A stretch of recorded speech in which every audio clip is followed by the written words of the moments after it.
Bueno, nuevamente buenos días. Que el Señor continúe bendiciendo. Hace 15 días estábamos viendo el libro de Habacuc hasta el versículo 5 y habíamos suspendido esta serie en este libro por ver una enseñanza especial acerca del trabajo. El día de hoy vamos a retomar la serie de Habacuc. Yo recuerdo que en mi país, Colombia, y en especial en la ciudad de Cartagena, pasaba algo muy particular cuando alguien moría. Incluso pasaba con los peores criminales que uno conocía en los barrios. Se tendía a destacar las cosas buenas de la persona. Yo crecí en un barrio que no era fácil, no fue nada fácil, un barrio bastante popular, así se le llama en Colombia. Y cuando moría un criminal, en su ley, como se dice por allí, justamente en sus crímenes, se tendía a decir: pero es que este muchacho era un buen hijo, proveía para su papá, y por eso era que él robaba, porque él proveía para su papá. O decían: no, este era un buen muchacho que quería mucho a su abuelita, y cosas por el estilo. Es decir, hay una tendencia natural en nosotros como seres humanos siempre a que cuando una persona muere, destacamos lo bueno de la persona. Y eso no está mal, es algo natural, porque las cosas buenas de las personas son las que perduran en nuestra mente. Pero en este pasaje que leímos pasa algo bien peculiar. Y es que acabamos de leer la endecha o la canción fúnebre que se entonó en contra de Babilonia. Y no se mencionó nada bueno.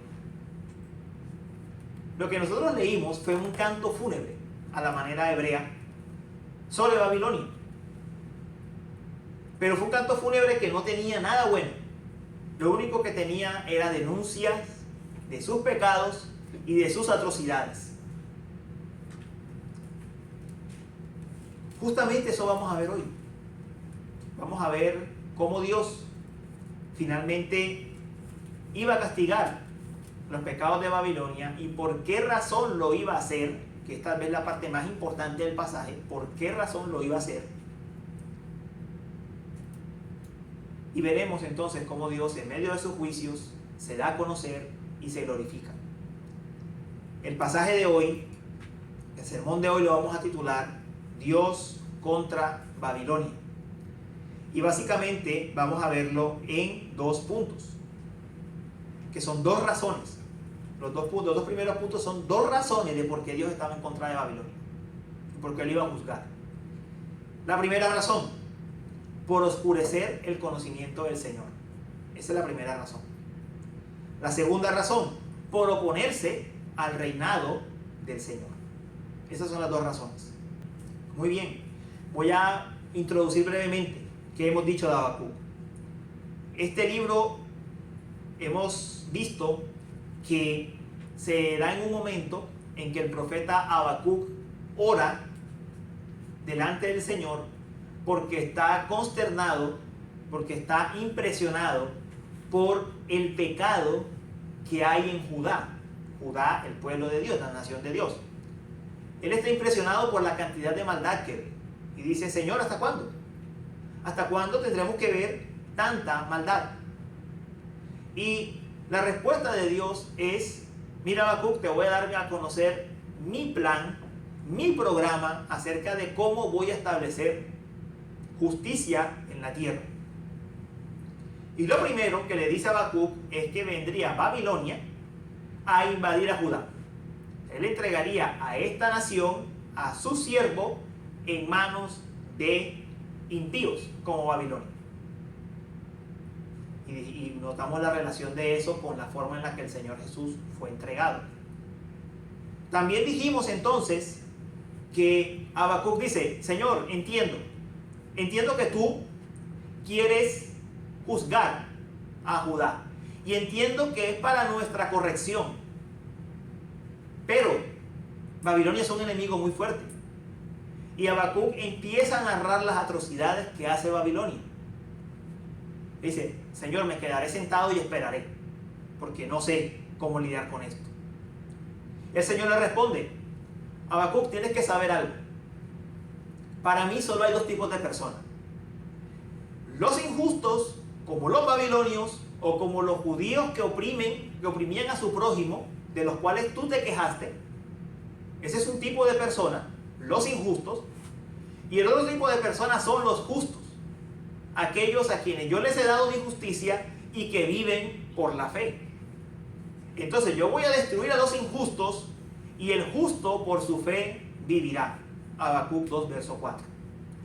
Y el pasaje que leímos entonces lo que hace es desarrollar mejor cómo es que Dios va a destruir a los injustos y por qué lo va a hacer.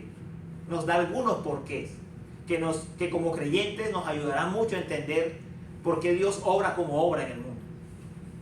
Entonces, llegando al primer punto, vemos que la primera razón por la que Dios iba a traer juicio contra Babilonia es porque Babilonia, con sus pecados, Babilonia y los que son como ella, oscurecían el conocimiento del Señor. Recuerden, Babilonia y los judíos injustos. No ha cambiado de tema. Porque ellos oscurecían el conocimiento del Señor. Entonces, tenemos varios ay. El pasaje tiene 5 ayes. Y los 3 primeros ayes están entre los versículos 6 y 14. Lo que hace Habacuc es mostrarnos unos ayes y nos da una razón. Los 2 últimos ayes y nos da la segunda razón. Y vamos a seguir el mismo esquema de Habacuc. Los versículos 6 y 14 tienen los 3 primeros ayes y la razón de por qué tiene que ser juzgado. Entonces vemos la primera escena. La primera escena es muchas personas, posiblemente las naciones paganas, que habían sufrido por Babilonia, burlándose o cantando una canción fúnebre para Babilonia. Y en ese canto fúnebre, básicamente se destacan las 3 primeras cosas, los 3 primeros ayes, que son cuáles. Lo vamos a resumir como extorsión, codicia y opresión.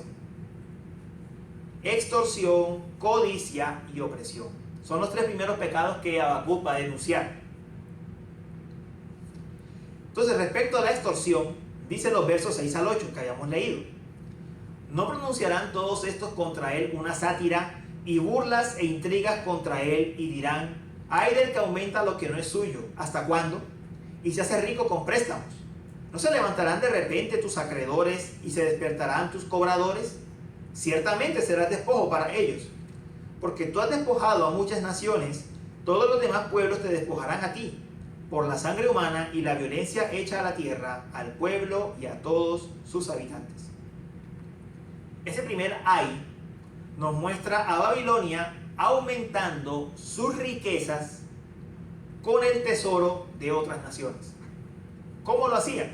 En el mundo antiguo, cuando un imperio grande atacaba a una nación más pequeña, lo que hacía era tomar sus riquezas y lo convertía en un estado que tenía que darle tributo, impuestos muy altos. Entonces lo primero que nos está mostrando Habacuc es que cuando Babilonia hacía eso, llevarse las riquezas de otros y colocarle altos impuestos, por supuesto, está aumentando su propia riqueza a través de otros. ¿Cómo debe aumentar un pueblo sus riquezas? Bíblicamente trabajando. Pero este tipo de naciones que toman lo que no es suyo y se enriquecen a costa de lo ajeno, es lo que Habacuc está denunciando aquí y es lo que Babilonia hacía. Y entonces nos dice, miren, ustedes que se han enriquecido por lo que otros han producido, en un momento van a ser destruidos. Lo que ustedes despojaron les será despojado. El talión. ¿Cómo sucedió con Babilonia? En la Biblia está narrado y se conoce en la historia. Los dirigentes de Babilonia estaban una noche, eso está en el libro de Daniel, y la historia lo narra igualito. Estaban en una noche embriagándose, tomando un festín, y entraron los medopersas. Y nadie opuso resistencia, porque todos los generales, incluyendo el rey, estaban disfrutando precisamente de toda esta riqueza maravilla. Y los medopersas entraron y tomaron Babilonia. Eso es lo que Dios está diciendo que iba a pasar. Él lo estaba diciendo aquí por anticipado. Así como ustedes despojaron a otros, otros los van a despojar a ustedes. La riqueza genera una falsa confianza de seguridad que al final va a caer. Proverbios 18, verso 11 lo dice: la fortuna del rico es su ciudad fortificada, y como muralla alta en su imaginación. La riqueza parece brindar seguridad, pero realmente es una muralla alta falsa, que solo está en la cabeza de uno, y que realmente no puede proteger en contra de nada. Babilonia, así como ellos se apropiaron injustamente de lo de los demás, llegaría el momento en que entrarían sus enemigos y se apropiarían de los de ellos sin oponer mayor resistencia. El segundo ay está en los versículos 9 al 11. Allí dice: ay del que obtiene ganancias ilícitas para su casa, para poner en alto su nido, para librarse de la mano de la calamidad. Has tramado cosa vergonzosa para tu casa, destruyendo a muchos pueblos, pecando contra ti mismo. Ciertamente la piedra clamará desde el muro y la viga le contestará desde el armazón. Bueno, en primer lugar, aquí cuando dice casa, se está refiriendo a Babilonia. En el mundo antiguo, hablar de casa no era solamente hablar de una familia, era hablar de una familia o de un imperio. Está hablando de la casa del imperio babilónico.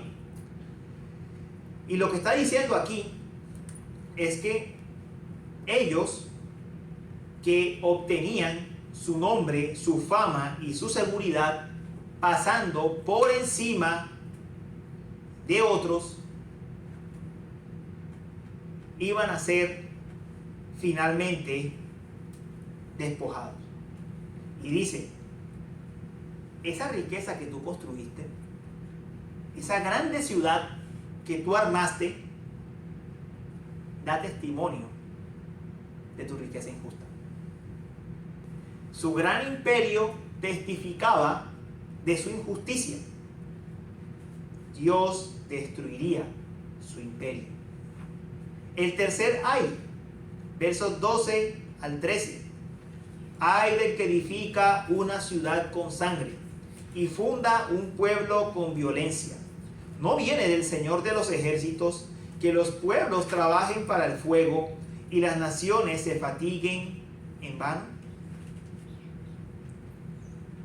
Ahora está hablando de la ciudad. La ciudad indudablemente son el punto más alto de cualquier sociedad. Y las ciudades en Babilonia estaban construidas, como lo destaca aquí, a partir de la opresión y la violencia al prójimo. A partir de la opresión del prójimo, tanto extranjero, que invadían, como el prójimo local, al que sometían a esclavitud para construir su gran imperio.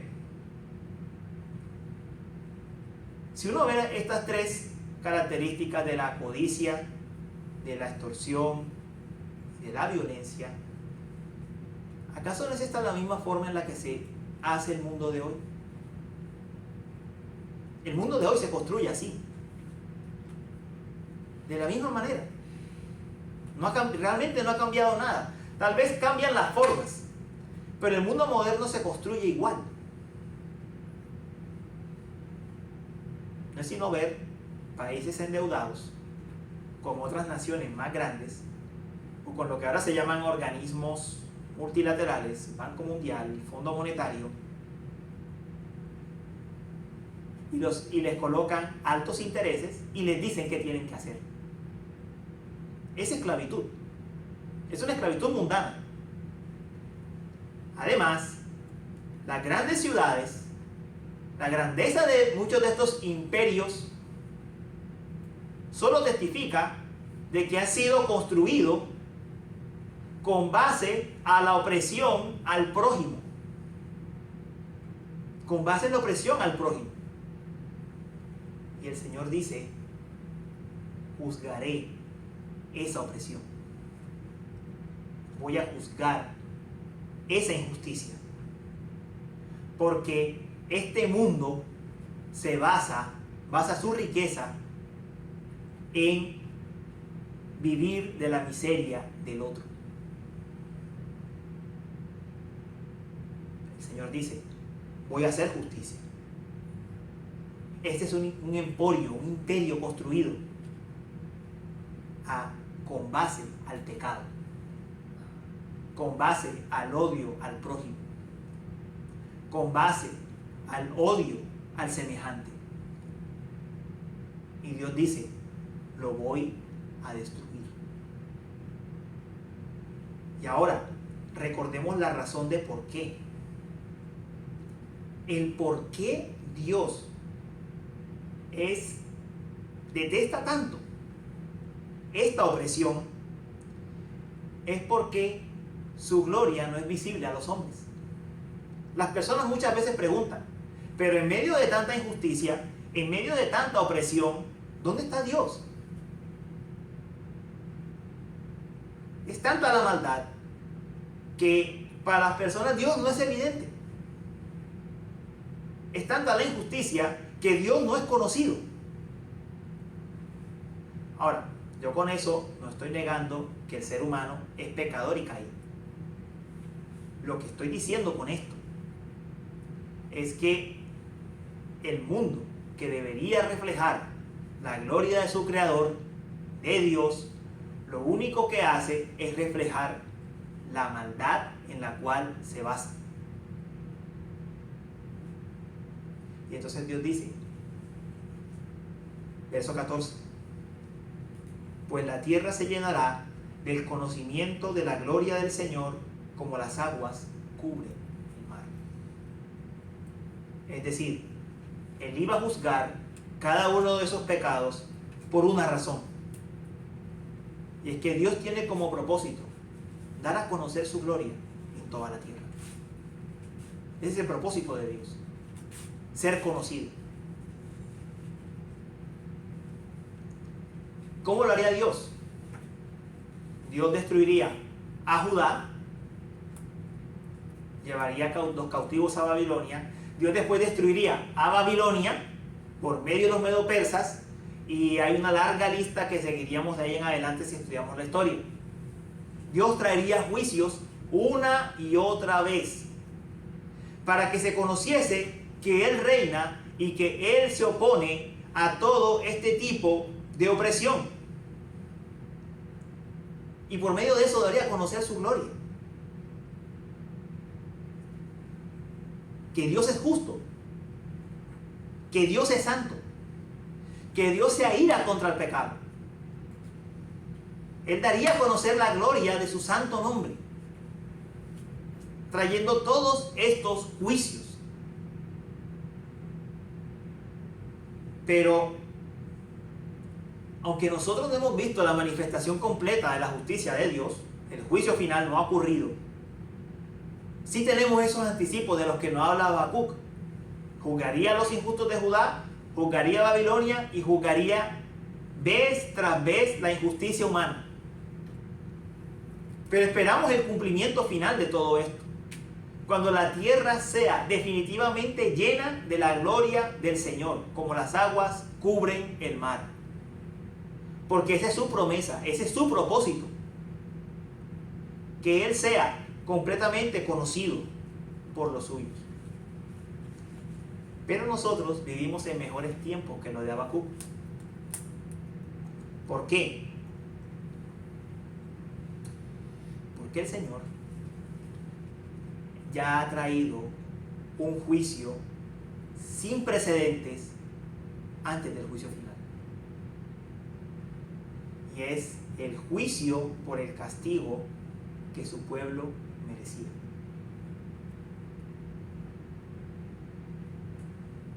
Lo que ocurrió en la cruz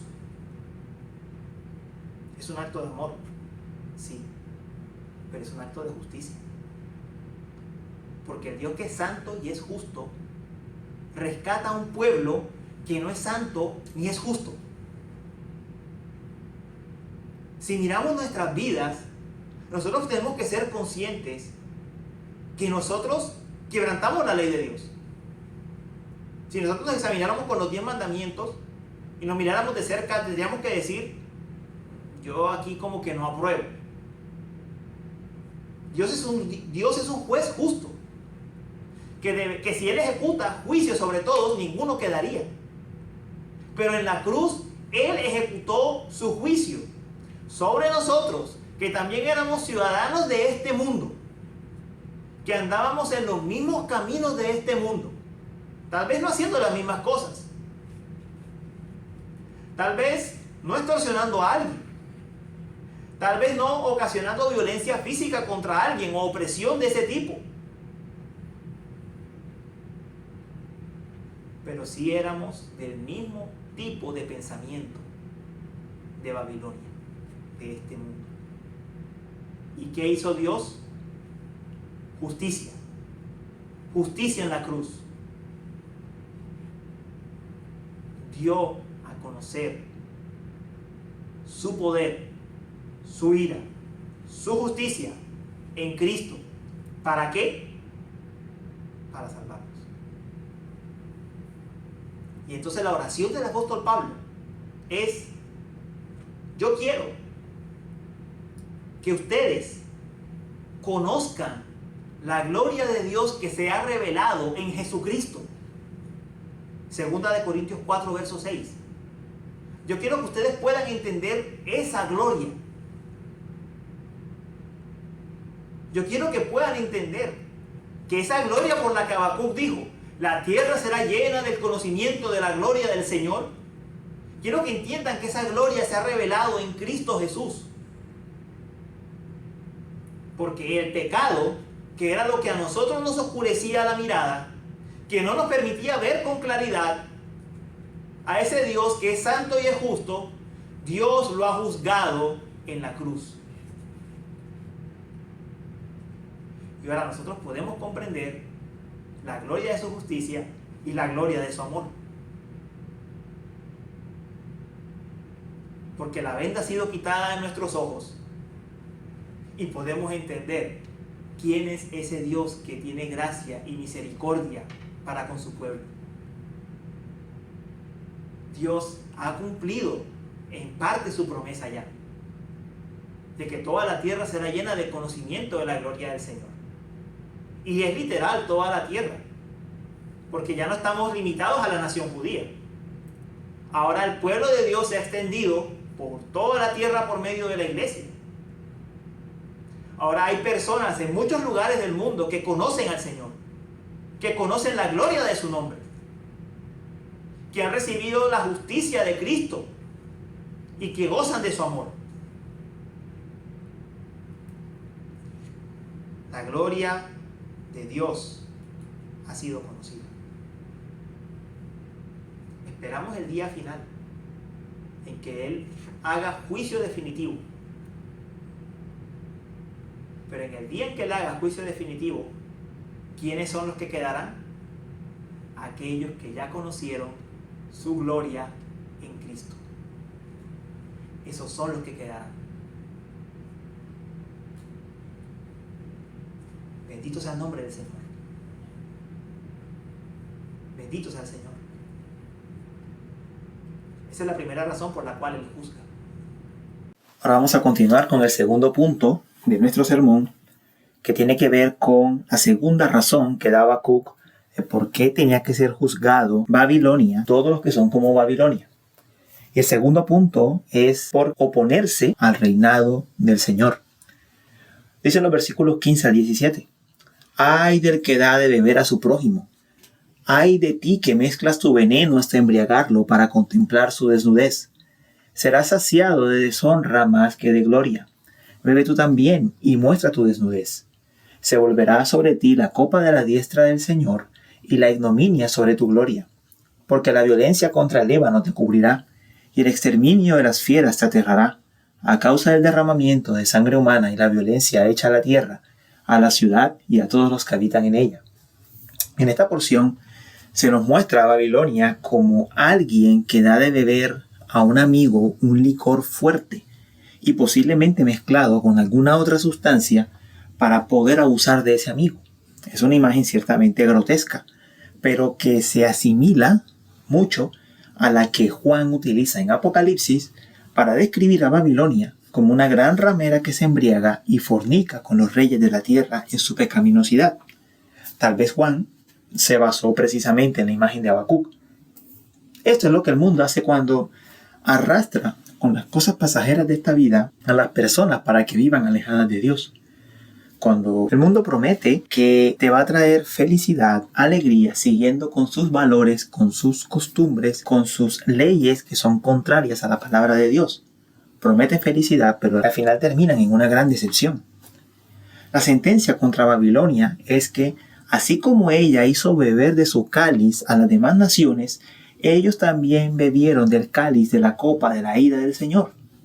El Señor iba a enviar destrucción a Babilonia por medio de los persas. El quinto ay tiene que ver con la idolatría, y están los versículos 18 y 19. ¿De qué sirve el ídolo que su artífice ha esculpido, o la imagen fundida, maestra de mentiras, para que su hacedor confíe en su obra cuando hace ídolos mudos? Ay del que dice al madero, despierta, o a la piedra muda, levántate.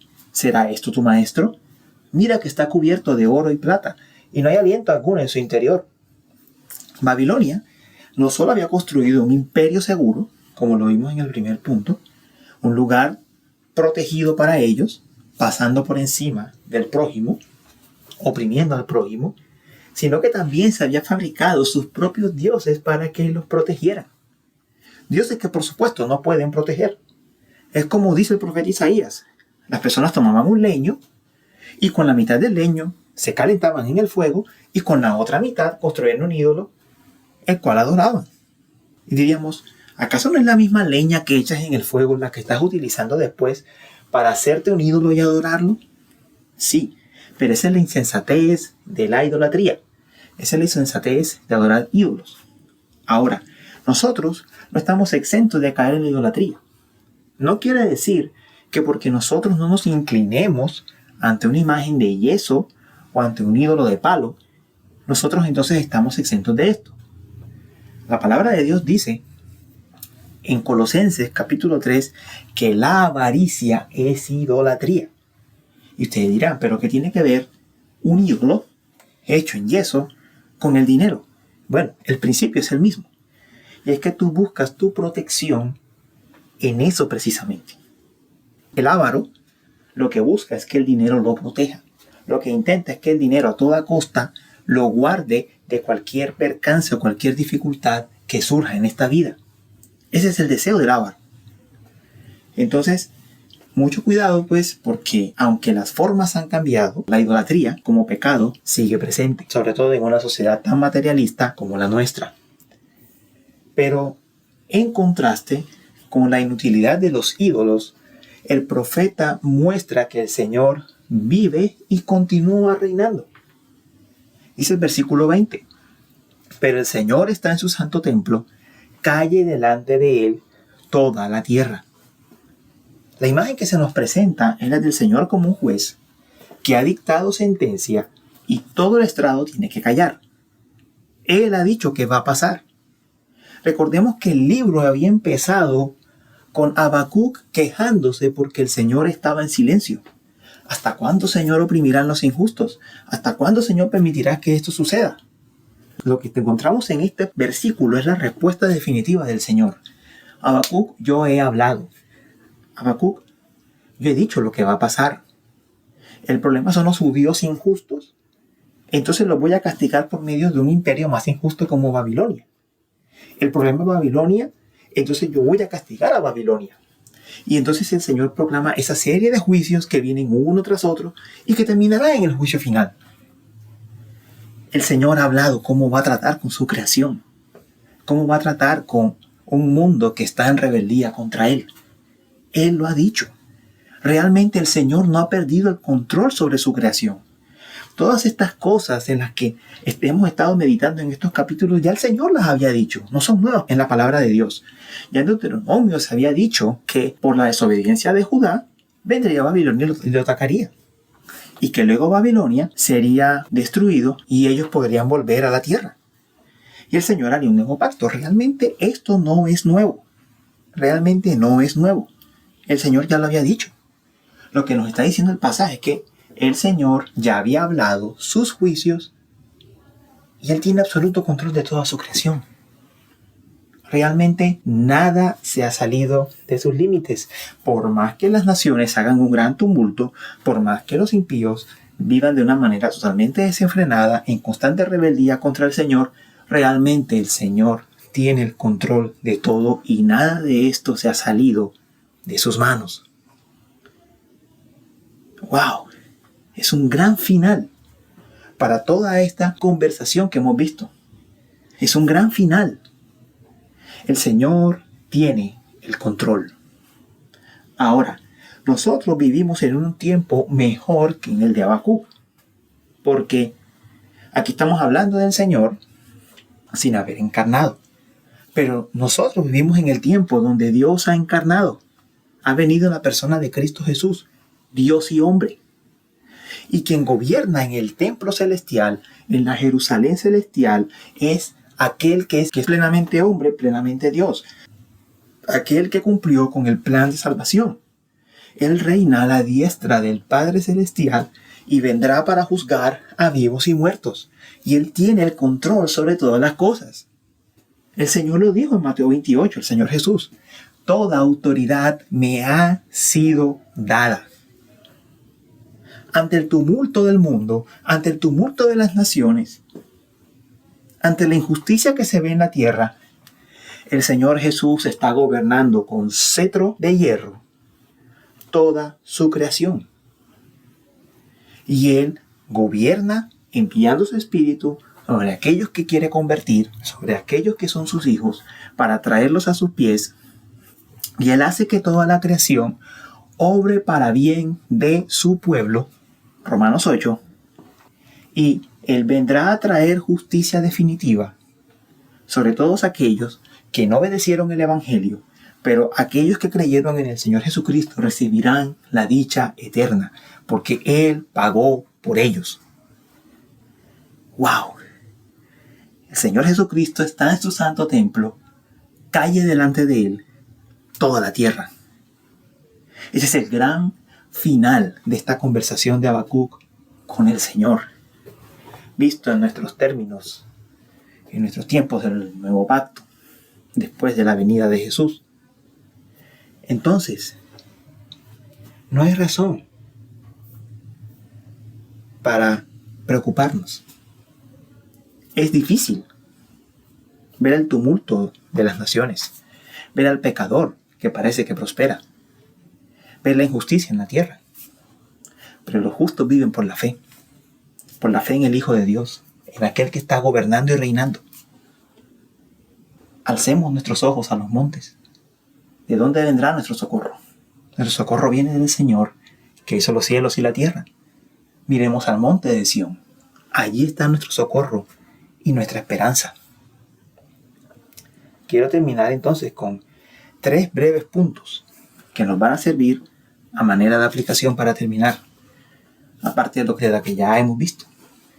Hay 3 cosas que este pasaje debe motivar en nosotros. La primera es gratitud. Gratitud por haber sido liberados de Babilonia, de este sistema mundano, trasladados del reino de las tinieblas al reino del amado Hijo Jesús. Lo segundo es que este pasaje debe provocar reverencia. Reverencia ante aquel que nos ha dado a conocer su gloria y nos gobierna por su palabra y por su espíritu. Lo tercero es que este pasaje debe provocar santificación también, porque hay una advertencia en la Escritura. Salgan de Babilonia, pueblo mío, para que no participen de sus pecados y para que no reciban de sus plagas. Apocalipsis 18, verso 4. Somos llamados a la santificación, a dejar los caminos de Babilonia y a buscar al Señor. Ahora me quiero dirigir con unas breves palabras a los que no han confiado en Cristo. Ustedes han visto cuáles son los principios que rigen este mundo. Y si aún te preguntas, yo no soy tan malo como otras personas, examínate a la luz de la ley de Dios. La ley de Dios muestra que todos hemos pecado y no merecemos la gloria de Dios.